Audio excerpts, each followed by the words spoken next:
இருக்கிறது கலை அமுதம் YouTube channel. இந்த சேனலை தொடர்ந்து பார்த்துட்டு இருக்கவங்க எல்லாருக்கும் மிக்க நன்றி. இப்போதான் புதுசாக பார்க்குறீங்க அப்படின்னா சேனலை சப்ஸ்கிரைப் பண்ணிக்கோங்க. அப்படியே பக்கத்தில் இருக்க பெல் ஐக்கானை கிளிக் பண்ணி ஆல்ரெடி செட் பண்ணிட்டீங்க அப்படின்னா நாங்கள் போடுற ஒவ்வொரு வீடியோவோட நோட்டிஃபிகேஷனும் உங்களுக்கு வந்துடும். வாங்க ஃப்ரெண்ட்ஸ், வீடியோக்குள்ளே போகலாம். உறவுகளில் தாத்தா பாட்டி உறவு அப்படின்னா மனதுக்கு ரொம்ப ரொம்ப ரொம்ப ரொம்ப நெருக்கமாக இருக்கும்.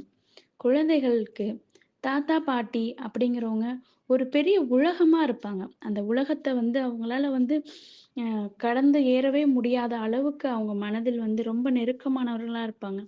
தன்னுடைய அப்பா அம்மாவை விட தாத்தா பாட்டி மேலே குழந்தைகள் ரொம்ப அன்பாக இருப்பாங்க. அந்த மாதிரி அன்புள்ளம் கொண்ட அத்தனை தாத்தா பாட்டிகளுக்குமான ஒரு கவிதை தான் இன்னைக்கு நம்ம பார்க்க போறோம். எனக்கு பிடித்த கவிதை நிழலி அவர்கள் எழுதிய கோடை விரும்பிகள் அப்படின்ற கவிதை தொகுப்புல இருந்து எனக்கு பிடித்த கவிதை ஒன்று இன்னைக்கு நான் சொல்ல போறேன். மிளகாயும் இனிக்கும், வேப்பெண்ணையும் இனிக்கும்,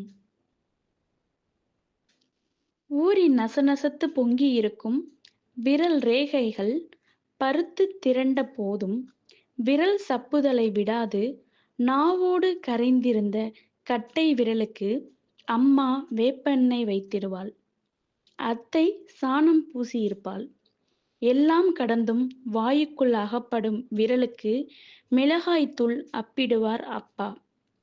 காரம் தாங்காது துடித்திருக்கும் பொழுது பிடி சர்க்கரையை வாய்க்குள் கொடுக்கும் பாட்டியின் பதறலில் வேப்பெண்ணையும் மிளகாய்த்தூளும் இன்னும் இனிப்பை கக்கி கொண்டுதான் இருக்கிறது அப்படின்னு அழகா முடிச்சிருக்காங்க இந்த கவிதையை.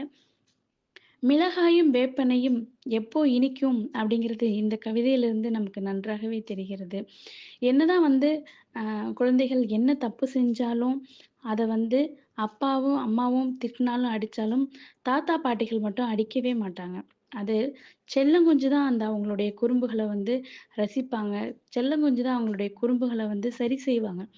அது மாதிரி தான் விரல் சப்பக்கூடிய ஒரு குழந்தை, அந்த குழந்தைக்கு அம்மா வேப்பெண்ணெய் வைக்கிறாங்க, அத்தை சாணம் பூசுறாங்க, அப்பா மிளகாத்தூளை கூட வச்சிடுறாங்க.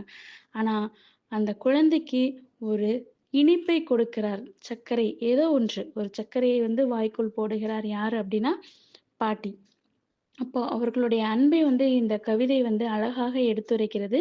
இன்றைய நாள் எனக்கு பிடித்த கவிதை பகுதியில் இந்த கவிதையை நான் உங்களோடு பகிர்ந்துள்ளேன்.